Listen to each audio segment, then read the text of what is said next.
नमस्कार शेतकरी बांधवांनो, मी प्रमोद गायकवाड दिशा सेंद्रिय शेतीचे यूट्यूब चॅनलवर तुमचं सर्वांचं हार्दिक स्वागत। आज दिनांक 15 जून 2025 रोजी आता खरीप सीझनला सुरुवात झालेली बरेच भागामध्ये हळद अद्रकची लागवड करत आहेत। त्यानंतर काही ठिकाणी चांगला पाऊस झाल्यामुळे सुद्धा सोयाबीनची सुद्धा पेरणी चालू आहे। तर मित्रांनो, गडबड न करता शेतकरी बांधवांनो, गडबड न करता पेरणीची किंवा हळद अद्रक लागवडीची बीज प्रक्रिया केल्याशिवाय किंवा बेणे प्रक्रिया केल्याशिवाय कुठल्या प्रकारची लागवड करू नका किंवा पेरणी करू नका। खतापेक्षाही महत्त्वाचा भाग इम्पॉर्टंट भाग आहे खत। तुम्ही 10 दिवस 15 दिवस लेट टाकलं तरी चालेल, पण आज जे जमिनीमध्ये तुम्ही खत टाकणार, बी टाकणार किंवा जे बेणं तुम्ही लागवड करणार किंवा जे कंद लागवड करणार, तर जमिनीमध्ये बरेचसे प्रॉब्लेम आहेत।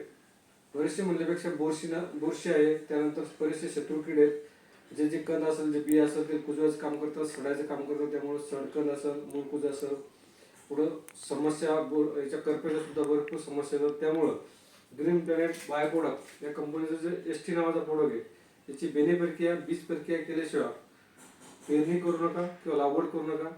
त्या प्रोडक्टमध्ये जवळपास त्या बेण्यासाठी किंवा त्या बियासाठी पूरक अन्नद्रव्य म्हणजे त्यांचं न्यूट्रिशन व्हॅल्यू भरपूर याच्यामध्ये असल्यामुळं त्याची रोगप्रतिकारक शक्ती स्ट्रॉंग होते। त्याचबरोबर जमिनीतले जे कीड असेल, बुरशी असेल किंवा इतर जे हानिकारक जीवाणू असतील त्याच्यापासून हे ST त्या बियाचं त्या बेण्याचं चांगल्या पद्धतीने संरक्षण करते। त्या बेण्याची रोगप्रतिकारक शक्ती वाढवायचं काम करते। त्यामुळे उगवण शक्ती सुद्धा फास्ट होते। इतर बियापेक्षा याची 1 दिवस 2 दिवस किंवा 3 दिवस सुद्धा अगोदर उगवण शक्ती होते। त्यामुळं बेणे प्रक्रिया बीज प्रक्रिया केल्याशिवाय लागवड करू नका, पेरणीची गडबड करू नका, महत्त्वाचा भाग आहे। नमस्कार।